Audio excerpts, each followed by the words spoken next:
बगावत के धुएं के बीच में उपराष्ट्रपति का चुनाव है। चेहरों पर तनाव है। 9 सितंबर को वोटिंग है, लेकिन अभी कुछ भी पता नहीं है। चंद्रबाबू नायडू अपने पत्ते नहीं खोल रहे हैं। वह कभी दिल्ली आकर यह कहते हैं कि 5,000 करोड़ दे दीजिए आंध्र प्रदेश के विकास के लिए। नाराजगी उनकी भी है। उनके करीबी अनिल अंबानी पर छापेमारी हो रही है। दूसरा किरदार चिराग पासवान। चिराग पासवान 40 सीटें पर आ गए थे कि भैया 40 सीटें हमको दे दीजिए बिहार में। वो भी नहीं मिल रही। चिराग पासवान भी नाराज हैं। नीतीश कुमार को आप जानते हैं। उनको पता है कि मुख्यमंत्री हमको ये लोग बनाने वाले नहीं हैं। तो नीतीश बाबू क्या करेंगे, उस पर तो कोई कल्पना भी नहीं की जा सकती, कोई आकलन भी नहीं किया जा सकता। ये तो उनकी बात है जिनके सहयोग से सरकार चल रही है। अब जरा उनकी बात भी कर लेते हैं जो अपने हैं।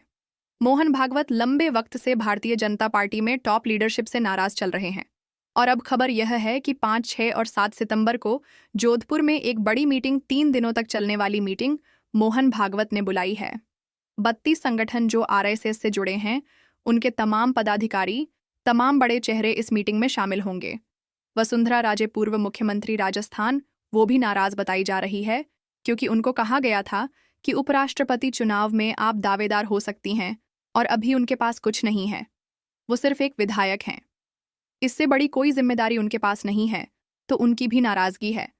और सबसे बड़ी नाराजगी का ताज़ा उदाहरण देखने को मिला जब ओम प्रकाश राजभर, संजय निषाद, आशीष पटेल जैसे नेता एक मंच पर आकर हुंकार भर रहे थे, विधानसभा घेरने की बात कह रहे थे।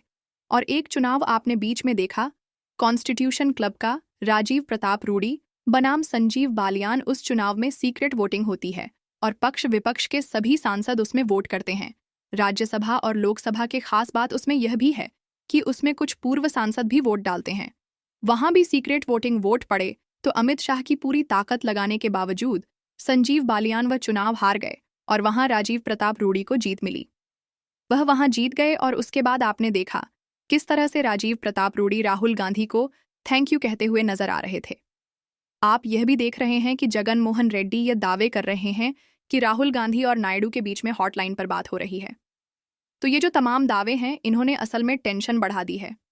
ये जो बगावती धुआं दिख रहा है, चाहे वो चिराग की तरफ से हो, नायडू की तरफ से हो, चाहे बाकी तमाम जो अलायंस में पार्टनर हैं, संजय निषाद, ओम प्रकाश राजभर, आशीष पटेल, जयंत चौधरी, उनकी तरफ से हो, या फिर इस तरीके का जो चुनाव कॉन्स्टिट्यूशन क्लब का हुआ, जिसने यह बता दिया कि भैया सीक्रेट वोटिंग है तो वोट तो पता चलेगा नहीं। तो अब उसका डर उपराष्ट्रपति के चुनाव में भारतीय जनता पार्टी को, टॉप लीडरशिप को सताने लगा है। संघ इस बात पर नाराज है कि आप भारतीय जनता पार्टी के अध्यक्ष पद पर अपनी मनमानी करना चाहते हैं। संघ की नाराजगी वहां पर भी है। तो अब यह मीटिंग भी संघ ने बुला ली है और इधर बगावत का धुआं चारों तरफ है। बगावत ने तनाव बढ़ा दिया है। सामने उपराष्ट्रपति का चुनाव है। 9 सितंबर को वोटिंग है।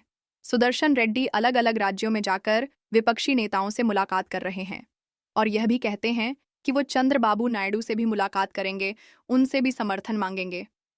तो दोस्तों, कुल मिलाकर के बड़ा दिलचस्प चुनाव है और इस चुनाव के बीच में भारतीय जनता पार्टी के चेहरे पर जो तनाव दिख रहा है, वह भी बेहद दिलचस्प है।